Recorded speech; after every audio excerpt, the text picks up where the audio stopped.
So Panasonic has been our robotic welding partner since 1998. We purchased our first robot in '98, and since that time we have over 17 different robots now.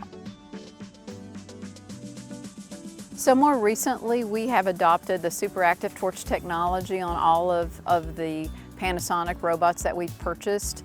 We found that early on when that technology was introduced that we were able to see a vast improvement in the quality of the welds in terms of the spatter reduction, and also our ability to be able to dial the schedules in on different types of materials with different mechanical properties, that we were able to get the penetration results that we needed by utilizing that technology. And it's been very successful for us in meeting requirements of our customers.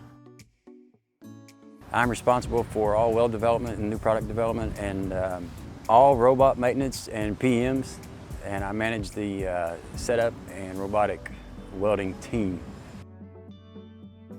There's not another robot on the market that can give you that ease of use, ease of training. Because of the ease of use and training, we can bring a guy in off the street and have them programming within 3 days, for example. And that is major important to us, because when you lose a setup guy, somebody who's involved in programming and all like that, it really hurts, and that does happen to us. So capability to bring somebody off the street and have them up and running in about 3 days and understanding a robot, that's impressive, and that's really only specific to Panasonic. We develop fixtures that we run in the Panasonic weld cells, and I'm also over maintenance, so we do the maintenance over the Panasonic weld cells. So we do a lot of different things from day to day on the Panasonic weld cells.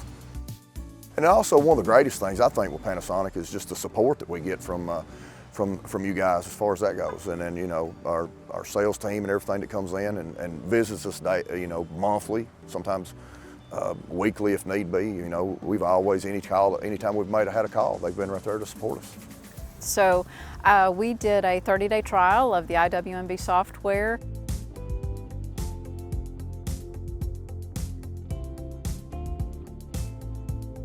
We looked at downtime error messages from the robots, and were able to evaluate exactly what conditions that our robots were in, what was the time period that we were in teach mode, other different things that contribute to downtime.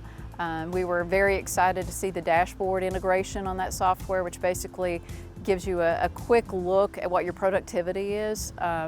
And we're excited about launching that throughout the factory on all of our robots to basically give us the productivity analysis that we need, again linked in with downtime and equipment OEE, which is another a target in today's automotive industry, is what is your OEE and how can you minimize downtime. That's where your profitability is going to be, is looking at downtime, and it's the validity of the data that we're looking at which allows us to make good decisions.